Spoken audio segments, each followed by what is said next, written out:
নমস্কার বন্ধুরা, আজকে যাব বাপের বাড়ি, তাই স্নান টান করে নিলাম, করে নিয়ে খেয়ে নিলাম।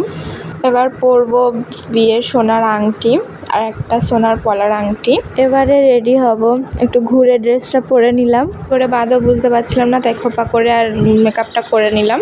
তারপরে লেগিংসটা পরে নিয়ে চুলটা পনিটেল করে নিয়েছি। এবারে পরবো ঘড়ি। এই ঘড়িটা আমি বিয়ের সময় পেয়েছিলাম। ঘড়ি পরতে পরতে নেল পলিশ উঠে গেল আমার, তাই জন্য আবার নেল পলিশটা পরে নিলাম, নিয়ে সেন্ট মেরে আবার নেল পলিশের উপরে আবার ডবল কোট মারলাম।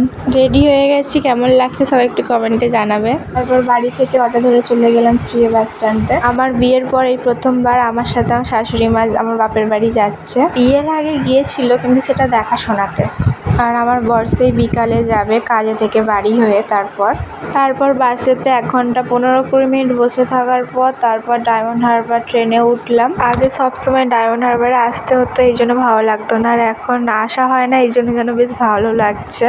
তারপর ট্রেন থেকে নেমে মা মিষ্টি কিনলো। তারপরে আমরা অটো ধরলাম, অটো ধরে চলে গেলাম বাড়িতে। 2 দিন বৃষ্টি হয় না বলে আমাদের উঠোনটা তবু শুকনো লাগছে, না হলে কাদাতে মারি আসতে হতো। সেই সকাল 9টার সময় বার হয়েছি আর পৌঁছেছি সেই 1টার সময়। দুপুরে খাওয়া দাওয়া করে রেস্ট নিয়ে চলে আসলাম দিদির কাছে। সে এখন আমরা কাটছে। যাই হোক, পুরো ভিডিওটা দেখতে হলে পার্ট 2টা দেখো।